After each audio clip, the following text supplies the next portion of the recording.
Good evening. Tonight I have some true, scary night shift stories for you all.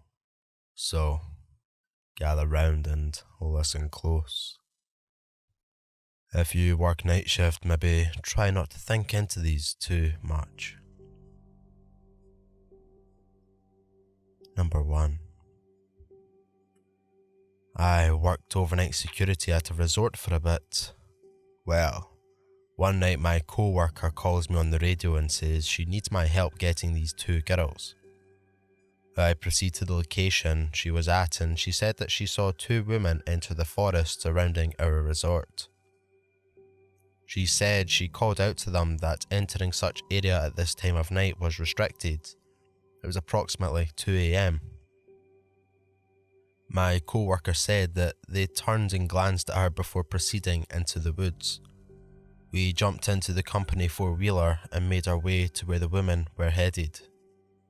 I asked my co-worker what they were wearing and she said one had a blue dress and the other a white.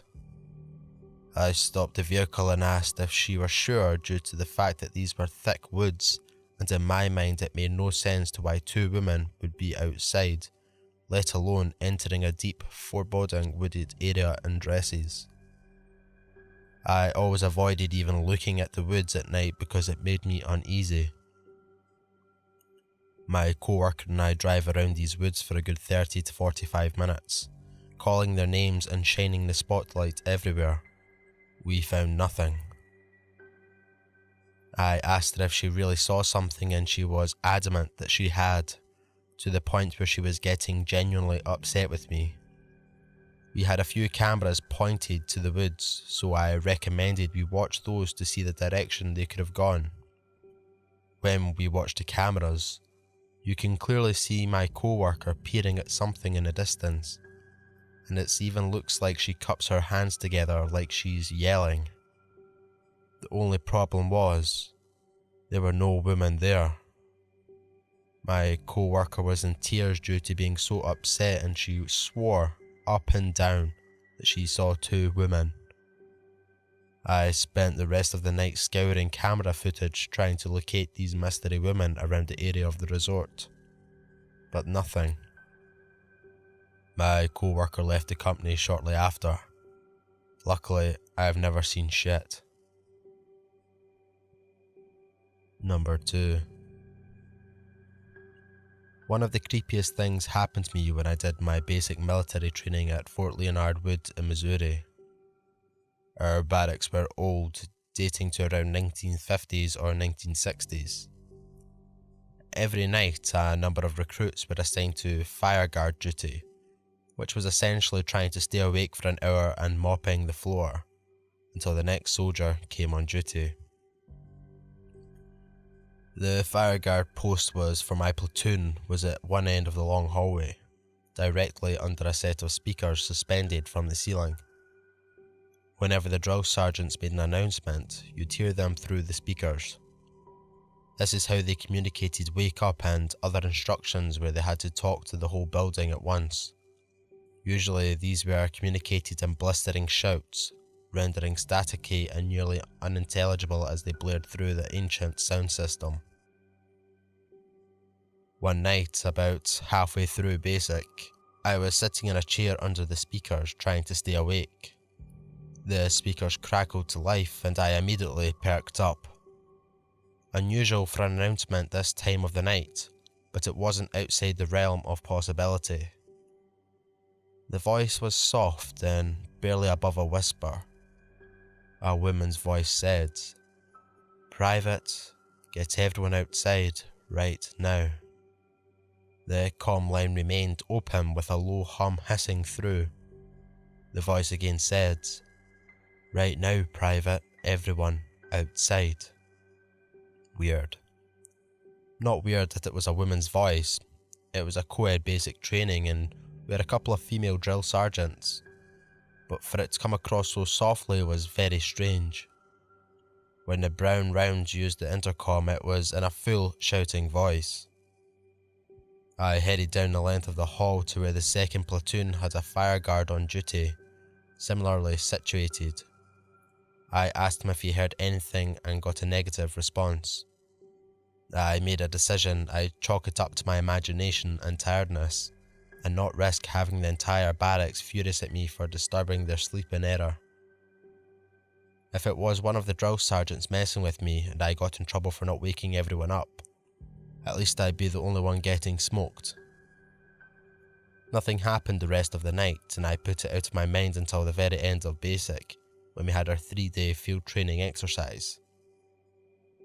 We made it through and the drill started treating us like real humans again.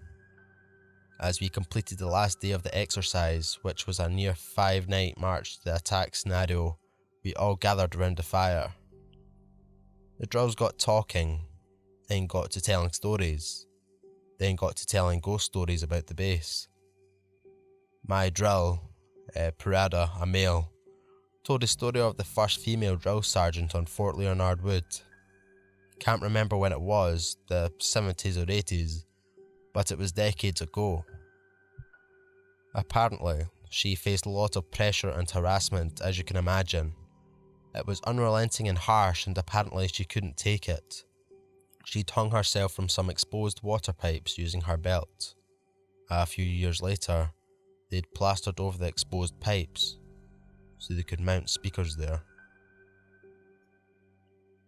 Number 3. I was working at a retirement community at about 2:30 in the morning. A resident came down to the desk in his pajamas, gasping and shaking. He said that he saw his dead wife looking at him through the bedroom window. He was on the 3rd floor. He was white as a sheet and shaking. I tried to calm him down, but man, he was really scared. He died the next night, and I don't know if he just scared himself into a heart attack or if the wife really came for him. Number 4. I used to be a bouncer at several different locations in the downtown Toronto area, so I've seen my fair share of insane things. There was this one place I worked at that always had crazy things happen. The patio was also a weak chain link fence with some tarp thrown over it. The club was cheap, the fence didn't cover the entire area, so I had to be watchful of people trying to sneak in. One night I felt lazy, so I stood in the opening with my back to the street. I was talking to some people to try and kill the time. I felt some guy stand behind, coming in from the street, but that wasn't too unusual. Some people get turned away, and when they see me, they try to bribe their way through the patio entrance. I was having none of it, so I puffed myself up, determined to ignore him until he gave up on me noticing him. After about 10 minutes of this, I started getting a bit creeped out because the guy was just standing behind me without saying or doing anything. I turned around to tell him to get lost, but stopped mid-sentence. The guy was a bit taller than me. I'm 6'2", kinda lanky and very well dressed. He was also covered from head to toe in blood, like completely drenched. I thought he had been in an accident, so I dropped my tough guy act and started asking him if he was okay, if he needed an ambulance or anything. He calmly responded, "Nah, I'm good. I just want to find my brothers."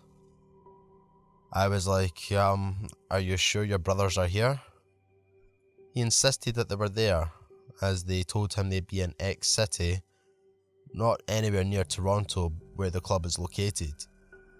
After his complete obliviousness to what city he was in, the fact that he was soaked in blood and his intense stare, I called my boss.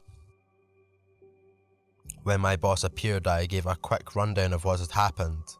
He talked to the guy very briefly and then told him he'd assist. He went and got some patrolling cops. When the cops appeared, one of them lightly touched the blood guy on the shoulder. That's when he started screaming incoherently and tried slashing at him with a small knife that had been concealed in his pocket. The cops, my boss, and I subdued the guy until he could be cuffed and placed inside a cop car.